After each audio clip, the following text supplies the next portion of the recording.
So the press conference for UFC 312, which is this weekend, the press conference was last night. I live in America. The fight is in Australia, so the timing differences are kind of fucked up. So it happened. It's been a while since it happened, but let's break it down anyway. Um, Overall, it was great for what it was, and I say that because there weren't a lot of fighters there. It was when you look at it, obviously it was just the co-main and main event fighters that were there, so 4 fighters in total at the table.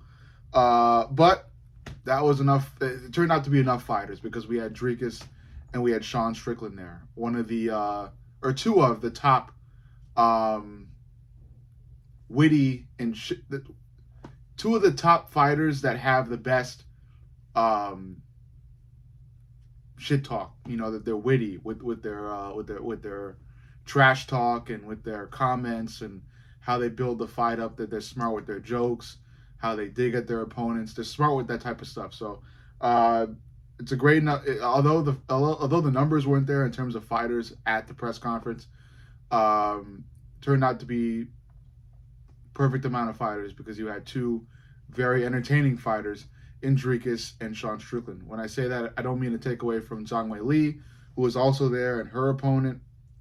They had questions. They spoke up. But overall, if you were to ask me who was this press conference's MVP, because we like to choose MVPs, who owned the press conference, owned the moment, it's obviously Sean Strickland. Sean Strickland said a lot, joked a lot. He stole the show. Dricus is a close second because Dricus had excellent comebacks to a lot of Sean Strickland's digs.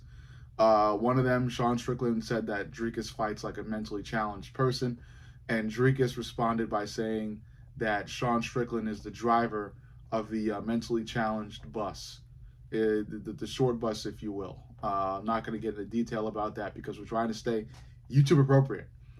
But anyway, yeah, Dricus had excellent comebacks for a lot of the stuff that Sean Strickland threw at him. You know, they try to build the fight up as much as they can, but we all know this fight's going to go to a decision because Sean Strickland is one-dimensional, and Dricus can only do so much with that. So it's going to go the full 5. It's going to be a back and forth. There will be entertaining moments, nevertheless, and it's the UFC, so, you know, got to be grateful for every UFC card we see.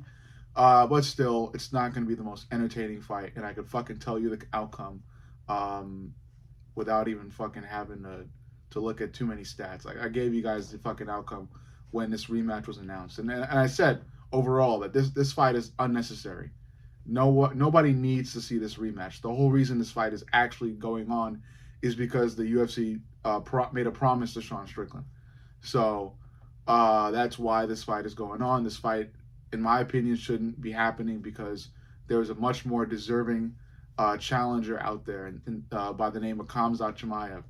So I think Khamzat definitely deserved this fight more than Strickland. But hey, it is what it is, and we're here. Sean Strickland will be fighting Dricus, and it's the way the fucking cookie crumbles sometimes. But still, the press conference overall was fun.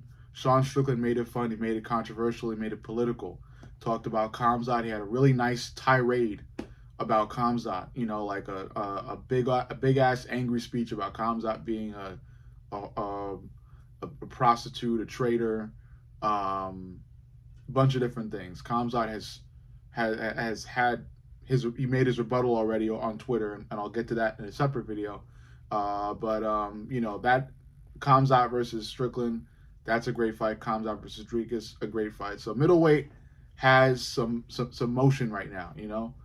But yeah, circling back to the press conference, which is the main topic of this video.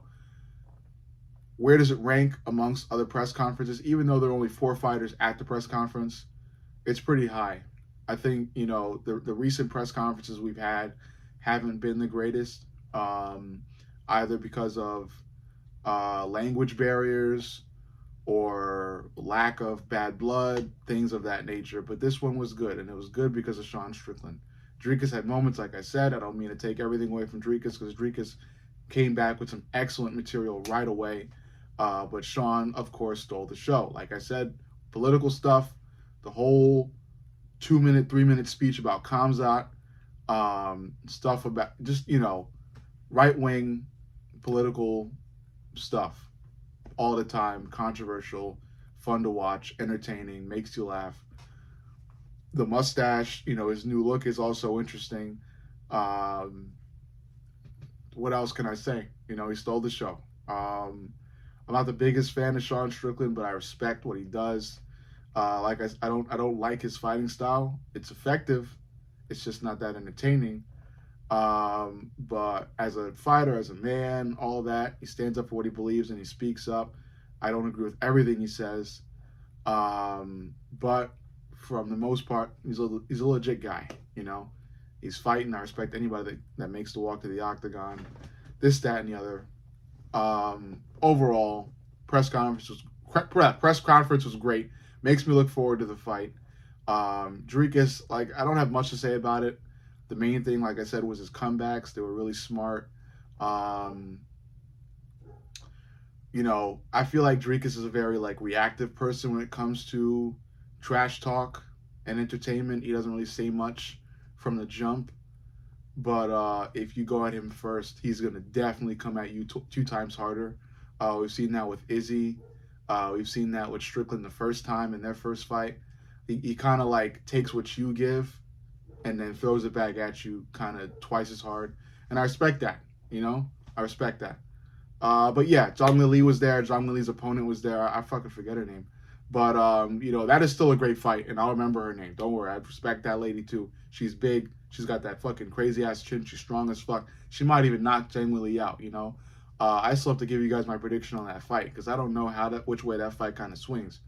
But right now, off the top of my head, I forget her name. But still, the Zhang Li fight is still also a big fight. I look forward to that fight as well, because those are two great, powerful women that have been really just walking straight through opponents. So that'll be fun to watch. Overall, you let me know what you think. Make sure you like, comment, and subscribe.